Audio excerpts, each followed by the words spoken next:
The Plath wrote about Madness of Villanelle. It's very song-like, and I have a history with music and stuff like that. And I was teaching a class. I teach classes in Suffolk and Nassau. I was doing it for my son's classes, and it ended up becoming, recognized from Nassau and BOCES, and largely because the guy Andy back there had helped me get the first one, word of mouth.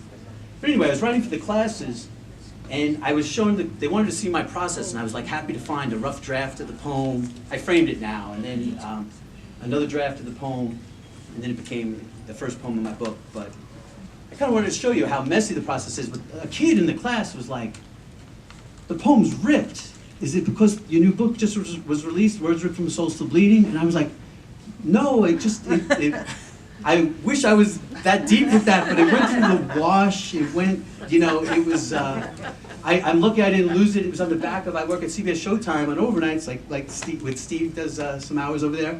And good to see you, man.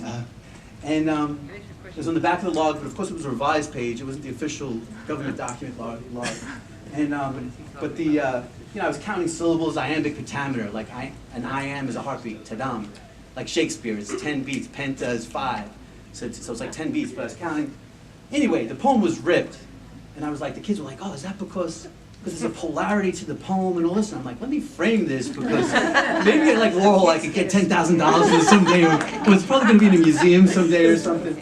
And but I'd like to read it to you, but it wasn't for any of those reasons, but I'm like, what a great example, because I had changed words and it was very intimate. And this is my Villanelle, hero, villain of my Villanelle. It's like a certain rhyme scheme. Sometimes poets would think about rhythm, like rap, or sometimes we're thinking about the way things look visually on the page. Like I have this poem I wanted to write about Generation X, and so I was like, I'm a little bit older, so the Generation X, I was like, we're not slackers, we're not Generation X, and so I wrote it in the shape of an X, like Dylan Thomas would do with the shape of a diamond or an X. But I decided to put interior rhymes in there and stuff like that. Or I have poems where us rights in here, where there's an extreme left voice and extreme right, where like it gets to be in kind of like madness, like just like I teach the kids in school, like we got to think for ourselves on different things, not take a whole identity for something. So sometimes poets are thinking of how it's spaced on the page. This one I was tapping into the tradition of villanelles, and I hope you enjoy it. It's called Hero or Villain of My Villanelle. You decide, sheep or goat, heaven or hell. Break down the fourth wall of art and culture. Hero or villain of my Villanelle. Truth comes like ringing the Liberty Bell. Propaganda kills like a mad vulture. You decide, sheep or goat, heaven or hell. A turtle leaves the cover of his shell. A diamond forms under extreme pressure. Hero or villain of my Villanelle.